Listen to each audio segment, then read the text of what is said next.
बेटा मिल गया। उन्होंने उसको प्यार से अपनी गोदी में बैठाया और कहा, बेटा तू ठीक था, तेरी प्रार्थना बहुत सुंदर थी, मैं ही गलती पर था, मैंने तुझे प्रार्थना करने से मना किया। और उन्होंने जब उन्हें बहुत प्यार किया, उन्होंने कहा फिर वही वाली प्रार्थना दोहराना ना, वही बात मुझे सुना जो तू रोज किया करता था। बच्चे को उत्साह आ गया, उनके प्रेम के शब्दों को सुनकर बच्चे का प्रेम भी उमड़ आया। उसने फिर वही शब्द दोहराए जो वो रोज दोहराया करता था। यहाँ तो दो व्यक्तियों का, दो बंदों का मिलन हुआ और वहां उनकी बंदगी पूरी हो गई। तो आज का ये श्लोक हमें बताता है कि दो बातें हैं, एक अपना भाव शुद्ध और एक अपना भाव उच्च उसका बनाइए, क्योंकि भगवान भावना के भूखे हैं, वस्तु पदार्थ के नहीं। और वस्तु पदार्थ में भी हम जो भी चढ़ाते हैं, भगवान जानते हैं कि चाहे अणो अणियान महतो मय्यान, चाहे कोई लघु से लघु पदार्थ हो, चाहे बड़ा से बड़ा हो, मैं सब में ही हूँ। तो वो वस्तु पदार्थ की क्वालिटी नहीं देखते, वो सिर्फ भाव के भूखे हैं। तो उन्होंने अंत में शब्द लगाया कि लेता हूँ शुचिवान का भक्ति का उपहार सो। अब उपहार का क्या अर्थ है? इधर उपहार मैंने होता है भेंट, गिफ्ट।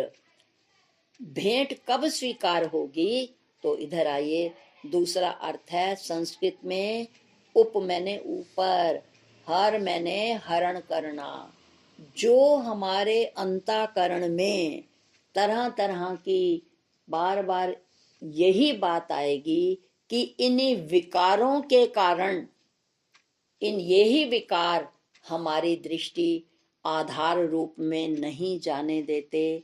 बार बार हर श्लोक में भगवान ने इस तरफ हमें इशारा करके समझाया है कि मेरे पाप कर्म ही तुझसे प्रीत न करने देते हैं, जो मैं चाहूं मिलूं आपसे रोक मुझे ये लेते हैं।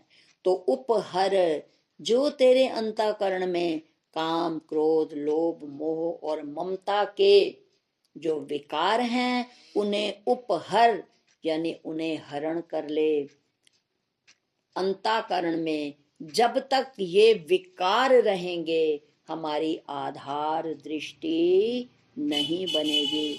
तो भगवान कहते हैं, दोनों, जिस प्रकार नाव दोनों हाथों से वो चप्पू चलाता है, और जिस प्रकार यदि हमें नदी पार करनी है तो दोनों हाथ से तैराक पानी को पीछे हटाता है, इसी तरह से यदि हमें आधार दृष्टि बनानी है तो हमें एक और तो अपने मनोविकारों को प्रयत्न से, प्रार्थना से, दृढ़ संकल्प से हटाना होगा एक तरफ, और दूसरे तरफ भगवान के प्रति शुद्ध अंतःकरण से, पवित्र और शुचिता से सुभाव बनाने पड़ेंगे। और जब एक तरफ हम इन विकारों को हटाने का प्रयत्न करेंगे और दूसरी तरफ हम शुद्ध भावों से भगवान के समीप रहेंगे, जुड़ने की कोशिश करेंगे, तो जिस तरह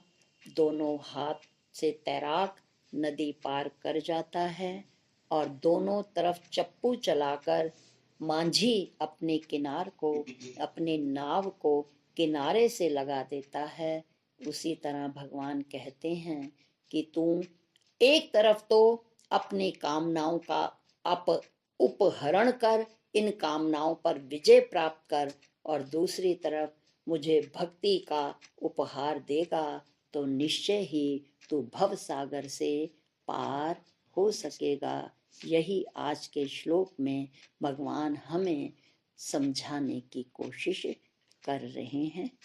ओम शांति शांति शांति।